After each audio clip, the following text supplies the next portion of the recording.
और वहीं युवराज के पिता ने भी अपने बेटे को इस पूरे मामले में फंसाए जाने का गंभीर आरोप लगाया है।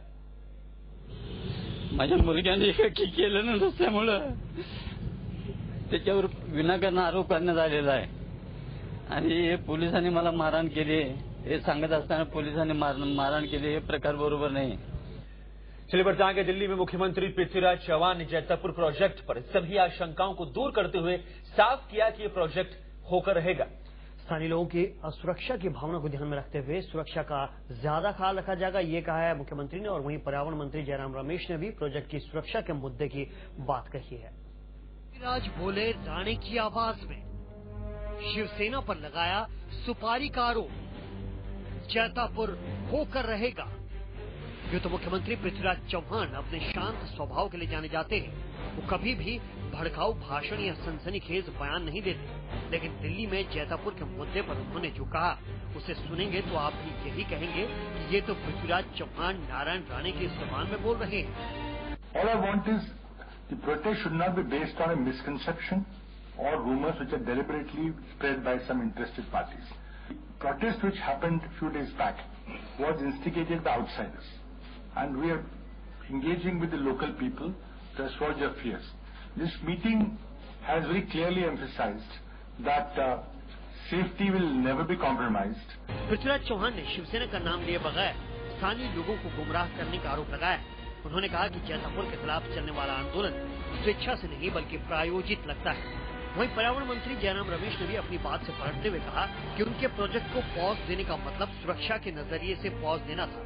उनका मतलब प्रोजेक्ट की सुरक्षा बढ़ाने से था, न कि प्रोजेक्ट को रद्द करने से। The reason why I said pause was to look at the safety issue. And today a very important decision has been taken that reactors in Jatapur, each reactor, right now it's 2 reactors we're talking of, each reactor will have a stand-alone safety system. Delhi में हुई बैठक पर सबकी नजर थी। खासतौर पर शिवसेना ये मानकर चल रही थी कि अब ये प्रोजेक्ट ठंडे बस्ते में जरूर जाएगा, लेकिन अपेक्षा से विपरीत सीएम चौहान ने दिल्ली में आक्रामक रुख अख्तियार करते हुए अप्रत्यक्ष रूप से शिवसेना को खरी खोटी सुनाई और प्रोजेक्ट रद्द करने की आशंकाओं को दूर कर दिया। दिल्ली से नेहा केसरी के साथ TV9 रिपोर्ट। और इस वक्त इसी मुद्दे पर हमारे साथ जुड़ चुके शिवसेना के विधायक डॉक्टर दीपक सावंत। दीपक जी, स्वागत है आपका TV9 में। दीपक जी, सबसे पहले सवाल आपसे यही है कि इस पूरे मामले पर एक ये सवाल उठता है कि आखिर राजन साल्वे की गिरफ्तारी क्यों हुई है? दीपक तक हमारी आवाज नहीं पहुंच पा रही है। हम इस पूरे मामले को फिर से बता दें कि एक तरफ यहां पर शिवसेना पर आरोप लग रहे हैं कि वो कहीं न कहीं पैसे लेकर ये पूरा मामला कर रही है, और दूसरी तरफ पृथ्वीराज चौहान भी इसे प्रायोजित बता रहे हैं। उधर एक विधायक की गिरफ्तारी भी होती है और कहीं न कहीं ये बड़ा मामला लग रहा है। बिल्कुल। खैर दीपक सावंत जी, अगर आप सुन पा रहे हैं हमारी आवाज, तो सवाल आपसे वही है, एक बार फिर मैं दोहराऊंगा कि आखिर आपके विधायक को, राजन साल्वी को गिरफ्तार क्यों किया गया? राजन साल्वी जी को जो गिरफ्तार किया गया है, वो गिरफ्तारी जो है वो पॉलिटिकल गिरफ्तारी है, क्योंकि उनके ऊपर जो आरोप लगाया गया है वो सब आरोप झूठे हैं। क्योंकि ये तो स्पॉन्टेनियस रिएक्शन था पब्लिक का, और जैतापुर में जो अशांतता थी, जो तनाव था, उसकी रिएक्शन है। वहां कोई भी कट रचाया नहीं गया था और कोई भी साजिश नहीं की गई थी, ये मैं दावे के साथ कहता हूं। और आज अगर राजन साल्वी बाहर रहते हैं तो लोगों का उत्साह और बढ़ता, इसके लिए उनको अंदर कर दिया गया है। ये जानबूझ के की हुई चीज है।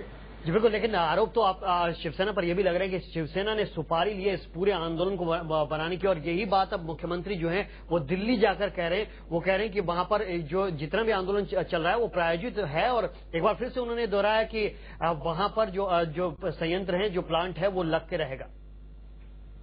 नहीं, मुख्यमंत्री जी ने ये तो नहीं कहा, क्योंकि जो सुपारी लेते हैं उनको सुपारी की आदत रहती है। शिवसेना ने कभी ऐसा गलत काम नहीं किया है। कभी भी जो लोगों के हित का बात है वही शिवसेना ने किया है।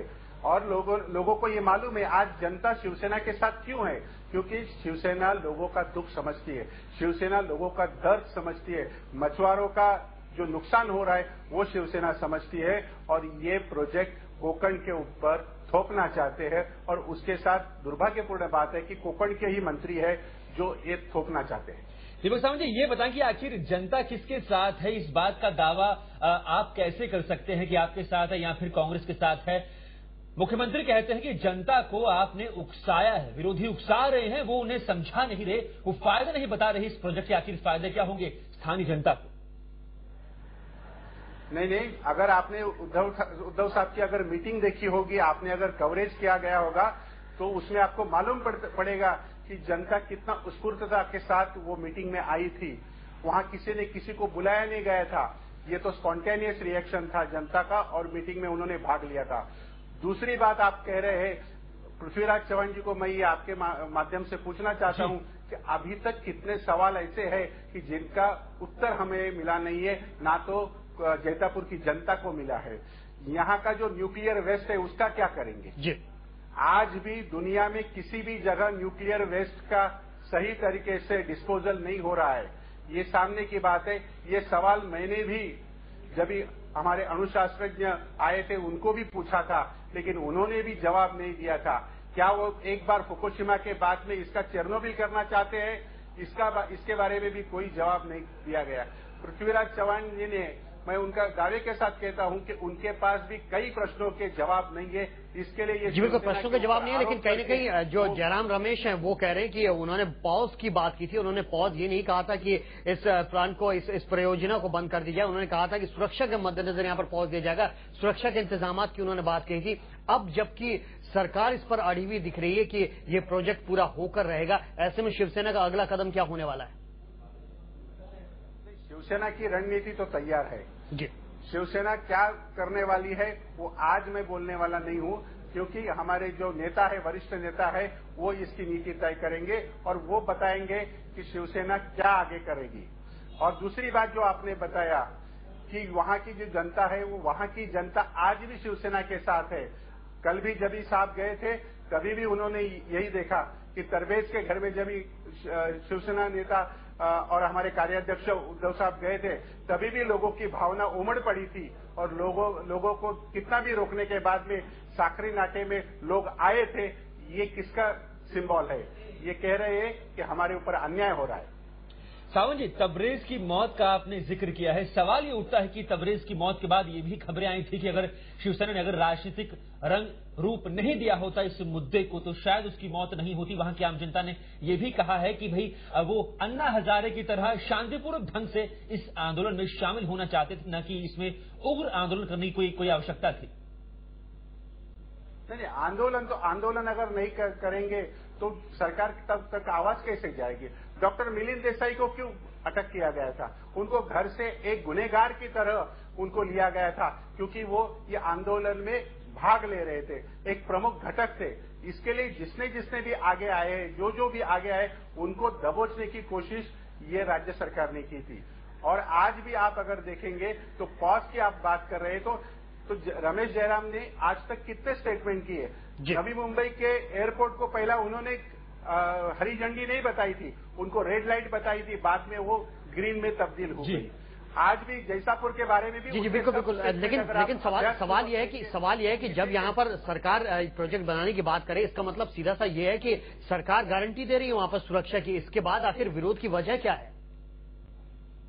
नहीं, सरकार क्या गारंटी दे रही है? 10 साल के बाद क्या होने वाला है, क्या सरकार इसे गारंटी देगी? क्या सरकार गारंटी देगी ये भूकंप प्रवण क्षेत्र है, इसमें कभी भी भूकंप नहीं होगा? क्योंकि सरकार नेचर की गारंटी नहीं दे सकती है, पर्यावरण के ह्रास की गारंटी नहीं दे सकते हैं, जो न्यूक्लियर वेस्ट है उसकी कोई गारंटी नहीं दे सकते हैं। तो किसकी गारंटी सरकार देगी? क्या जमीन देके, जमीन का मुआवजा देके लोगों को खरीदना चाहती है और लोगों का जीवन खरीदना चाहती है? ये मेरा सवाल है। सावंत जी, आपका बेहद शुक्रिया हमसे बात करने के लिए। खैर, यहाँ पर सरकार चाहे गारंटी कोई भी देना चाहे, हम सिर्फ यही चाहेंगे कि इस मुद्दे को अब और शांतिपूर्वक तरीके से सुलझाया जाए और वहां की आम जनता के साथ इंसाफ हो। वक्तों के छोटे से ब्रेक का देखते रहिए बिग न्यूज।